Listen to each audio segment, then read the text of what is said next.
नमस्कार। मौसम चलावास में आपका स्वागत है। बात करेंगे राजस्थान के मौसम के बारे में, साथ ही आपको तूफान बिपरजॉय के बारे में भी जानकारी इसमें देते रहेंगे। सुबह व शाम के वीडियो में विशेषकर हम तूफान बिपरजॉय के बारे में जानकारी दे रहे हैं, ताकि तूफान गुजरने तक किसानों को सटीक जानकारी मिलती रहे और उसी अनुसार वो अपने दैनिक कार्य कर सके खेतीबाड़ी से संबंधित। अब तूफान जो है गुजरात के लगभग दक्षिण पश्चिम दिशा में आ गया है और ये वेरी सीवियर साइक्लोन की कैटेगरी में है। उत्तरी अरब सागर का तापमान यानी सतही तापमान जो है उसमें भी बढ़ोतरी दर्ज की गई पिछले 4 से 5 दिनों के दौरान। ये कुछ उत्तर की ओर बढ़ते हुए फिर से जो है इसका दबाव घटेगा और ये एक्सट्रीमली सीवियर साइक्लोन की कैटेगरी में और करीब पहुंचेगा। हालांकि बीच में चलते हुए तूफान की कैटेगरी कभी हल्की होती हैं, कभी जो है तूफानी होती है। और जो हवाएं हैं इसकी अब जो है महाराष्ट्र के क्षेत्रों से लगाकर उत्तर पश्चिमी महाराष्ट्र, संपूर्ण गुजरात में दक्षिण पश्चिमी, कहीं दक्षिण पूर्व से घुमावदार रूप में, लेकिन हवाएं सारी इसी की है। अब राजस्थान के जो जालोर सिरोही के इलाके हैं, पाली के हैं, बाड़मेर के हैं, इन इलाकों में दक्षिणी हवाओं का रुख बढ़ने लगेगा आज तेज़ी से। अभी सुबह का जो मौसमी आकलन है, सुबह 7 बज रहे हैं और 13 जून का समय है। अभी के हिसाब से देखें तो लगभग दोपहर होते होते या कुछ दोपहर के पहले ही हवाओं की गति राजस्थान के जोधपुर संभाग और कुछ पाली संभाग के क्षेत्रों में बढ़ जाएगी, दक्षिण और दक्षिण पश्चिम से। उसके साथ ही अब जो है इस तूफान के जो आउटर फ्लो के जो बादल हैं वह जो है यहाँ पर दिखाई देने लगेंगे दक्षिण पश्चिम दिशा से, कुछ दक्षिण से आते हुए। ये हवाएं जो हैं जोधपुर संभाग के जैसलमेर और जोधपुर के आसपास पहुंचकर फिर जो है बीकानेर संभाग के क्षेत्रों से होते हुए सीधा पूर्व में मुड़कर जो पूर्वी भारत के आसपास बना हुआ चक्रवाती हवाओं का क्षेत्र है वहाँ तक जा रही है। लेकिन उस सिस्टम को बड़ी मात्रा में नम हवाओं का दायरा नहीं मिल रहा है, क्योंकि ये तूफान यहाँ पर रोके रखा हुआ है और सारी हवाएं यहाँ जा रही है, लेकिन जो आउटफ्लो की हवाएं फिर आगे बढ़ रही हैं। तो वहीं सतही भाग की कह सकते हैं काफ़ी आर्द्र हवाएं जो हैं राजस्थान में अब जो है भारी उमस बढ़ा रही हैं और ये हवाएं आगे पहुंचकर दिल्ली तक और उत्तर प्रदेश, पंजाब, हरियाणा तक भी भारी उमस बढ़ा रही हैं। पिछले 24 घंटों के दौरान मानसून फिर आगे बढ़ा और मानसून ने जो है दक्षिण पश्चिमी आंध्र प्रदेश, कर्नाटक के दक्षिण पूर्वी क्षेत्र हैं, मध्य भाग है, इसके साथ ही बिहार और जो झारखंड के पूर्वी क्षेत्र हैं बॉर्डर वाले, वहाँ तक मानसून बढ़ा आगे और पश्चिम बंगाल के क्षेत्रों से सिक्किम को भी जो है कवर कर लिया। और यहाँ पर जो है मानसून जो बचे हुए तमिलनाडु के क्षेत्र थे उन भागों में भी पहुँच चुका है, यानी पूर्वोत्तर राज्यों में, संपूर्ण राज्यों में पहुंच चुका है। दक्षिण में देखें तो यहाँ पर जो है तमिलनाडु और केरल के संपूर्ण क्षेत्र ये कवर कर चुका है। अब लगातार आर्द्र हवाओं का फ्लो जो है उत्तर की ओर बढ़ रहा है।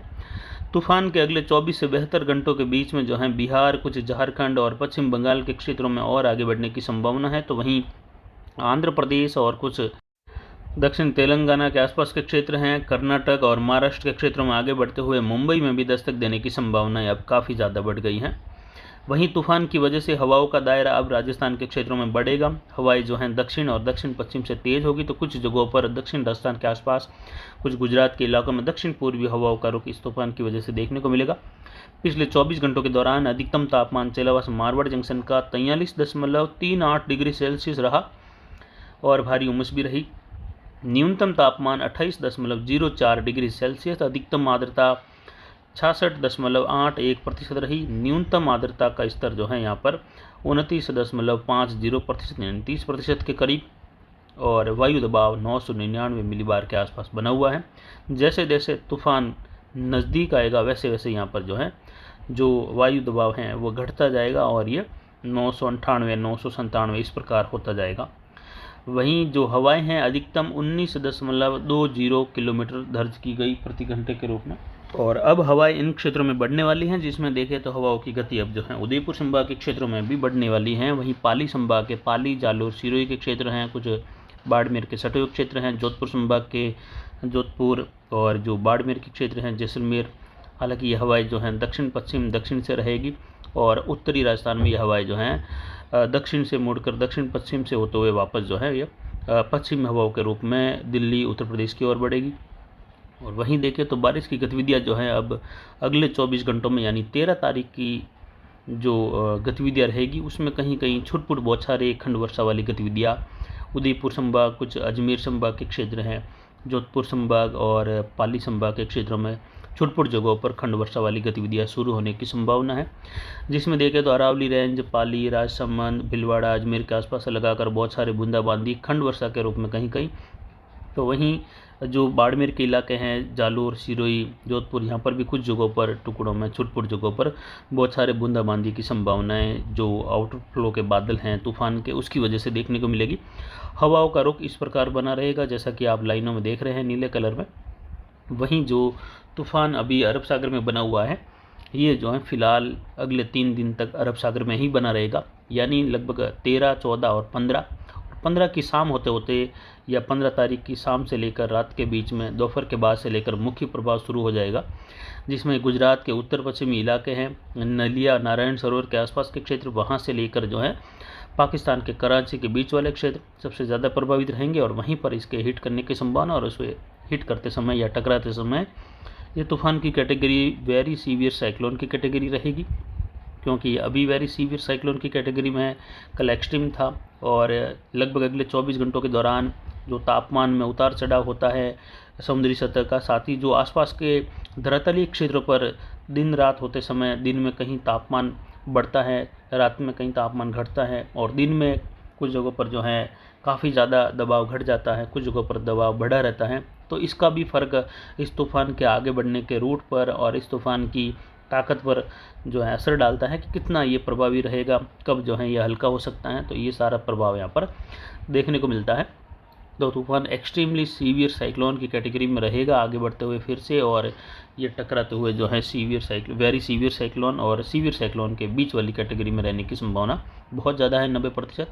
और लगभग रूट वही है जहां इसके आगे बढ़ने की संभावनाएं बेहद ज़्यादा है। पहले से ही बाड़मेर, जालोर के आसपास से लगाकर जो है जो जोधपुर के क्षेत्र हैं, नागौर के क्षेत्र हैं, इन क्षेत्रों से होते हुए इसके पूर्वी राजस्थान की ओर यानी जयपुर संभाग वगैरह इन क्षेत्रों की ओर बढ़ने की संभावना रहेगी। बारिश की गतिविधियां देखें तो अब जो है छुटपुट जगहों पर शुरू हो जाएगी और भारी से बहुत भारी वर्षा कई जगहों पर देखने को मिलने की संभावना है। 15 तारीख से लेकर जो है लगभग 18-19 तारीख के मध्य अलग अलग क्षेत्रों में अलग अलग समय पर रहेगी। जब तूफान आगे बढ़ता रहेगा तो इसके बीच में या इस क्षेत्र जितना भी इसका बड़ा फैलाव होगा, जब जो है इसके क्षेत्रों में कई जगहों पर मैक्रो क्लाइमेटिक स्थितियाँ बनने से, सर्कुलेशन बनने से अलग अलग क्षेत्रों में कहीं कहीं जो है जैसे एक तहसील या कभी एक ज़िले के पूरे दायरे में भारी बारिश हो गई और पास वाले ज़िले में हल्की मध्यम या मूसलाधार हुई, तो कुछ जगहों पर दूसरे 1-2 ज़िले छोड़कर इसके दायरे में ही कहीं मैक्रो क्लाइमेट की वजह से उसी तूफान के अंदर बनने वाला एक छोटा सर्कुलेशन भंवर बादलों को काफ़ी ऊंचाई तक और काफ़ी ज़्यादा संघनित कर देता है इसी के एक पार्ट में, जिसमें अत्यंत भारी वर्षा या अतिवृष्टि वाली गतिविधियाँ भी देखने को मिल जाती हैं। तो इस प्रकार का माहौल जो है आगे आने वाले समय में देखने को मिलेगा, जो कि 15, 16, 17, 18, 19 तारीख के मध्य, विशेषकर 16, 17, 18 ये समय रहेगा। और तूफ़ान के साथ साथ मानसून की गतिविधियाँ आगे बढ़ रही हैं, लेकिन बहुत ज़्यादा प्रभावी मानसून की गतिविधियाँ फिलहाल नहीं है। मानसून की दस्तक हो रही है, लेकिन भारी वर्षा या तूफ़ानी कह सकते हैं या कह सकते हैं कि जो एंट्री होती है धमाकेदार उस प्रकार नहीं है। हालांकि पूर्वोत्तर राज्यों में जो है जल्द ही जैसे ही तूफ़ान आगे बढ़ जाएगा उसके बाद में जो है भारी से अति भारी बारिश का दौर शुरू हो जाएगा, क्योंकि नमी का फ्लो और बढ़ेगा और उसके बाद में अरब सागर से बढ़ने वाली सीधी हवाएं जो हैं वहाँ पर बने हुए सर्कुलेशन को प्रभावी बनाएगी। फिलहाल हवाओं में अवरुद्ध इस तूफ़ान की वजह से बना हुआ है और मानसून की जो पश्चिमी छोर की शाखा है वह भी जो है या कह सकते हैं जो अरब सागर के आसपास चलने वाला जो हिस्सा होता है मानसून का जो पश्चिमी रेखा वह उत्तर की ओर लगातार जो है बढ़ रही है। हालांकि पूर्वोत्तर राज्यों में यहाँ पर देखें तो बिहार, पश्चिम बंगाल, सिक्किम सहित कुछ झारखंड के क्षेत्रों में पूर्वी द्वार तक झारखंड के बॉर्डर वाले क्षेत्रों तक मानसून पहुँच चुका है और अब जो है बिहार और पश्चिम बंगाल, कुछ जो झारखंड के क्षेत्र हैं, उत्तर प्रदेश के उत्तर पूर्वी क्षेत्र हैं, इन क्षेत्रों की ओर आगे मानसून बढ़ने के लिए जो है अच्छे प्रभाव या अच्छे अनुकूल स्थितियों का प्रभाव बढ़ता हुआ दिखाई दे रहा है, जो कि जल्द ही वहाँ पर मानसून की एंट्री करवाते हुए दिखाई देगा। वहीं राजस्थान की ओर भी जो है समय के अनुरूप मानसून पहुँच जाएगा। हालांकि दक्षिण में देरी हुई है, लेकिन उत्तर की ओर बढ़ते हुए कोई विशेष देरी नहीं होगी। यहाँ पर जो ट्रैक है तूफान का वो आप देख सकते हैं और जोरदार वर्षा के रूप में प्रभावित होने वाले क्षेत्र नीले कलर के दायरे में है, हल्की मध्यम से लगाकर तेज या कहीं कहीं मूसलाधार वर्षा का जो लाल कलर का दायरा है उसके बाहर वाले क्षेत्रों में हल्की मध्यम, कुछ जगहों पर छुटपुट तेज बारिश की संभावना, जबकि जो लाल कलर का दायरा बीच में आप देख रहे हैं ट्रैक के आसपास वह जो है भारी से बहुत भारी, कुछ जगहों पर अति भारी या अतिवृष्टि वाली गतिविधि भी, जहाँ पर 200 या 250 मिलीमीटर से ज़्यादा बारिश हो जाती है, उसको अतिवृष्टि के दायरे में लिया जाता है, क्योंकि कम समय में 24 घंटों के समय में ही जब 250 या 300 मिलीमीटर से ज़्यादा बारिश कुछ जगहों पर हो जाए, वह अतिवृष्टि की कैटेगरी में आती है। और उस दौरान जो नदी नाले अचानक से तूफान पर आ जाते हैं, जल भराव हो जाता है, एक समान स्थितियाँ बनी रहती हैं पानी से भरे हुए क्षेत्रों की, और जो हालात हैं कुछ जगहों पर जो है फ्लैश फ्लडिंग वाले अचानक बन जाते हैं, बांध भर जाते हैं, कुछ बांध ओवरफ्लो भी हो जाते हैं। इस दौरान इस प्रकार का माहौल देखने को मिलता है, अचानक से बांधों में पानी आ जाता है। तो ये जो है यहाँ पर देखने को मिलेगा उदयपुर संभाग, अजमेर संभाग और पाली संभाग के क्षेत्रों में। तो वहीं कुछ जोधपुर संभाग के क्षेत्रों में भी तालाब जो बाड़मेर के, कुछ जालोर के क्षेत्रों में रहेंगे, उसमें भी जो है अत्यधिक पानी आने की संभावना रहेगी। तो कुल मिलाकर देखें तो हवाओं का ही नुकसान संभव हो सकता है। बाकी पानी के हिसाब से राजस्थान को काफ़ी ज़रूरत होती है कि यहाँ पर जो है अच्छी खासी बारिश हो, लगभग 150-200 मिलीमीटर से लगाकर सामान्य जो है